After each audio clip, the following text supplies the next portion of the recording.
السلام عليكم ورحمة الله وبركاته. والسلامتين صاحب اللمانتين ميل كستو joogtaan magacay waa Nuur Ibrahim Cali waxaan rabaa inaan soo gudbiyo tenniskii saddexaad oo kamid ah 12 tennis luqadda Ingiriiska. Tenniskan waxaa la bass continuous tennis waana tennis saddexaad weeye marka qeexitaankiisa ayaan ku bilaabaynaa.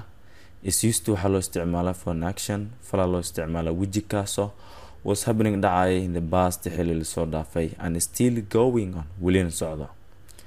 Qaacidadiisa ama formulationkiisa waa subject plus was slash were plus verb plus ing plus object. You, they and we take waxay qaataan were ayay qaataan but laakiin she, he, it and I take waxay qaataan was. When they are made marka laga dhigo statement hadal toosan, question su'aal, negative diidmo and question with negative iyo su'aal iyo diidmo lisu geeyay markay yihiin. Next waxaa waaye marka statement aan ku bilaabaynaa. Statement wuxuu leeyahay he was driving a car, gaari ayuu wadaayay ama kaxaynayay. We were preparing breakfast, quraac ayaan diyaarinaynay. I was playing football, aniga waxaan ciyaarayay kubadda ama kubadda cagta.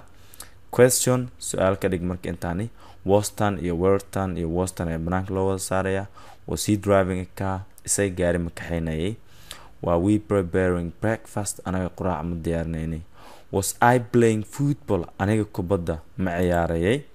And negative waa diidmo and he was not driving a car, gaari muusan kaxaynin ama gaari muusan wadaynin. We were not preparing breakfast, quraac maanan diyaarinaynin. I was not playing football, aniga kubadda ama footballka ma aanan ciyaaraynin. Question with negative waa su'aal iyo diidmo. Wasn't he driving a car, isaga gaari ma kaxaynin miya. Were not we preparing breakfast, anaga quraac ma diyaarinayn miya. Meeshan were not iyo weren't waa isku mid. Wasn't I playing football, aniga kubadda ma ciyaaraynin miya. Marka aad iyo aad u mahadsantihiin waxaa halkaan kusoo gabagaboobay tenniska saddexaad bass continuous tennis. waxay noo bilaabnaa tenniska afraad intaan kulmi doono. sidaas iyo nabadgelyo.